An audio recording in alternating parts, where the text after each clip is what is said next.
madaxweynaha Mareykanka Barack Obama oo wali ku guda jira booqashadii uu ku joogay dalka Kenya ayaa galinkii dambe ee maanta shir jiraa'id oo si wadajir ah ugu qabteen magaalada Nairobi isaga iyo dhigiisa dalka Kenya Uhuru Kenyatta waxa uu kaga hadlay arrimaha argagixisada gaar ahaan ururka Al-Shabaab oo qatar ku haya guud ahaan gobolka Geeska Afrika. Obama ayaa guul ku tilmaamay magaalooyinkii dhawaan lagala wareegay kooxda Al-Shabaab isagoo arintaasi ugu hambaliyay wadamada gobolka Geeska Afrika ee ciidankoodu ay joogaan gudaha Soomaaliya. What we discussed was the importance of,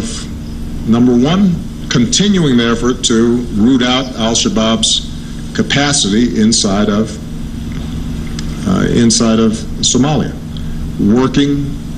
jointly. And as we speak, Kenya is working with Ethiopia and with the United States and others to further degrade Al-Shabaab's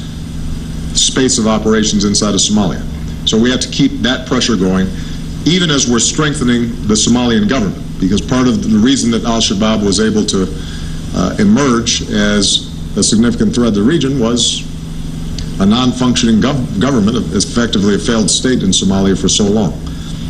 There is now a government and a cabinet that is credible and is working with the international community in Mogadishu, and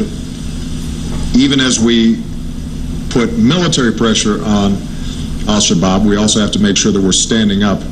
an effective governance structure inside of Somalia, and we've made progress there.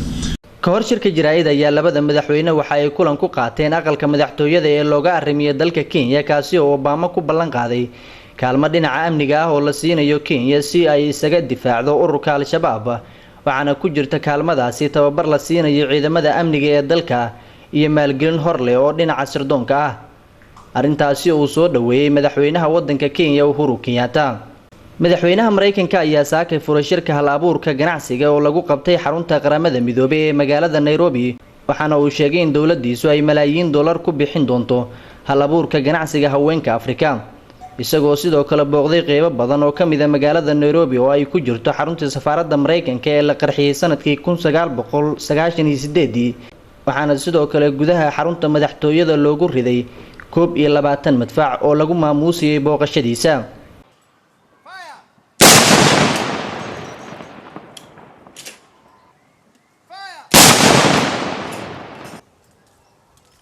Ahmed-nor Ali Mohammed, Universal TV, Nairobi.